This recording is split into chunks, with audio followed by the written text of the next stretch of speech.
நல்லா வறுத்து எடுத்துடலாம்.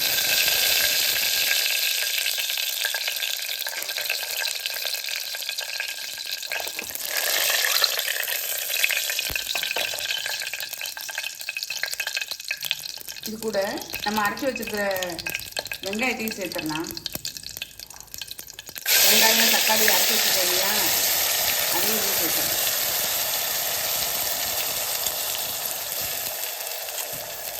கொஞ்சம் வதங்கட்டும், காமிக்கிறேன். நல்லா வதங்கிட்டு பாருங்கள். நம்ம இந்த ஸ்டேஜில் மசாலாலாம் சேர்த்துடலாம்.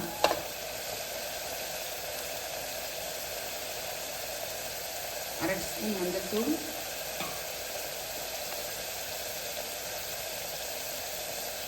முக்கால் ஸ்பூன் தனி மிளகாய் தூள்,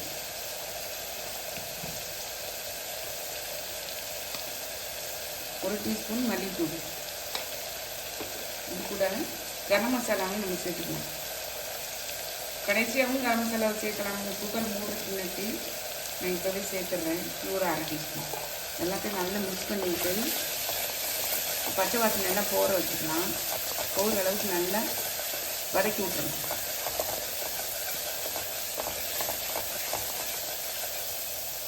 மசாலாலாம் கொஞ்சம் வதங்கிச்சு பாருங்கள். நம்ம இந்த ஸ்டேஜில் இஞ்சி பூண்டு சேர்த்துடலாம். இஞ்சி பூண்டை நீங்கள் முதலையும் சேர்க்கலாம், இப்போ இந்த வதங்குற சமயத்துலேயும் நீங்கள் சேர்க்கலாம். நல்லா வதக்கி விட்டுருங்க.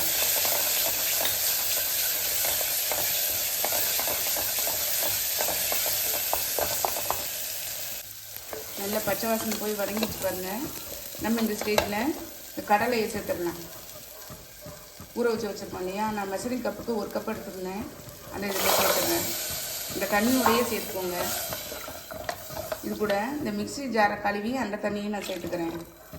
வெங்காயம் தக்காளி அரைச்சோம் இல்லையா, அந்த இது கொதி வந்தோன்னா நம்ம மூடிடலாம். இதுக்கு தேவையான உப்பு சேர்த்துடலாம். நம்ம இந்த ஸ்டேஜில் உப்பு காரெல்லாம் கொஞ்சம் செக் பண்ணி பார்த்துக்கோங்க.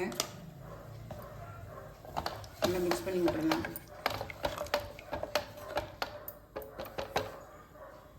கொதிக்கட்டும், மூடிடலாம் குக்கரை. கொதிக்க ஆரம்பிச்சிருச்சு பாருங்கள். நல்லா கலந்து விட்டுடலாம். கலந்து விட்டுட்டு குக்கரை மூடிடலாம். நம்ம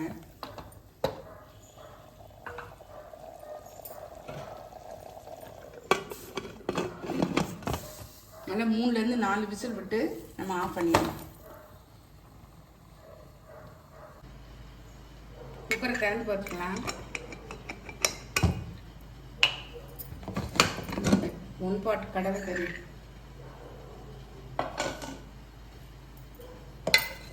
பாருங்கள், எவ்வளோ சூப்பராக இருக்குது.